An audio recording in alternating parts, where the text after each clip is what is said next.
I arrived late, hands greasy, knees stained from gravel. Didn't matter that I had stopped to help a stranger stranded on the roadside. A woman, 60, maybe more, her hood popped, face flushed with panic. Didn't matter that her tire iron slipped and nearly cracked my wrist. I fixed it anyway, told her she'd be all right now. Then I drove straight into the Lion's Den, my son-in-law's birthday dinner. Their house, their rules. My daughter begged me to come, said, "Just try, Mom, for me." So I tried. I showed up. And they didn't even open the door fully. His mother scrunched her nose like she'd smelled rot. "You're late," she snapped, "and filthy." His father didn't speak, just looked me up and down, then turned away. Then my son-in-law, he stepped out, arms crossed. "We agreed you'd take this seriously. You clearly didn't." I glanced down at the oil streak on my sleeve. "I stopped to help someone," I said. "She was stranded." He smirked, smug and sterile. "You always have an excuse." Then the door closed. On my face. They didn't know the woman I helped followed behind. Didn't know she saw them shove me out like trash. Didn't know who she was. But I did. 30 minutes later, when she arrived in a sleek black car and knocked with the back of her knuckles like she owned the world. Because she did. It started with Kayla falling for him. I remember the night she brought him home. Her smile couldn't hide the tremor in her voice. "He's smart, Mom, ambitious. He sees me." I wanted to believe her, I did. But from the beginning, I noticed the way he spoke to her. To me. Gentle condescension, veiled in charm. He'd correct Kayla mid-sentence, smirk when I offered advice. And those dinner conversations? Always about his career, his family's legacy. Still, I bit my tongue. Kayla loved him, and I loved her. But the wedding was when the cracks turned into canyons. They excluded me from decisions, changed venues without telling me.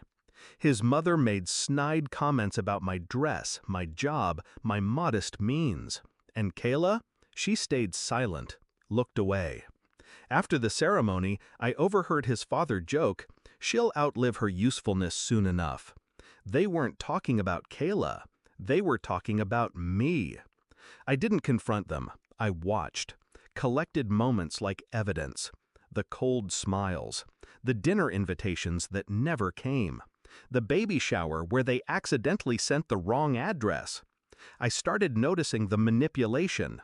How they isolated Kayla. How they praised her for choosing them. How they made her feel like including me was a burden. I stopped asking to visit.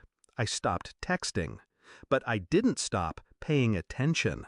When Kayla mentioned they were pitching a proposal to secure funding for a new real estate development, I listened. When she bragged that his father pulled strings to get them a meeting with the chairwoman of a major grant foundation, I dug deeper.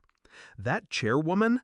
Margaret Ellison, the same woman whose car I stopped to help last night. I left a note for Kayla after they slammed the door in my face. Just a few words, tucked inside her coat pocket while she hugged me goodbye the day before. "When you need me, really need me, I'll be exactly where you left me." I didn't sleep that night. I sat in my car, outside the gates, engine off, waiting for them to realize who Margaret Ellison really was. Next morning, 42 missed calls, all from Kayla. Apparently, after Margaret knocked, they greeted her like royalty, ushered her in, offered her champagne. She didn't sip. She asked, "Why did you slam the door on the woman who helped me last night?" Silence. "I was stranded. Your mother-in-law stopped, got on her knees, fixed my tire, never asked for a thing." They tried to backpedal. Excuses, misunderstandings. Margaret raised a hand. I saw everything. Then she looked at Kayla. "He married you?" Pity. She walked out, heels clicking like hammers on their polished floor. And just like that, the deal collapsed. Their legacy project? Dead. Kayla came to me crying. Said she didn't know. Said she was sorry. said, "Why didn't you tell me who she was?" I looked her in the eye.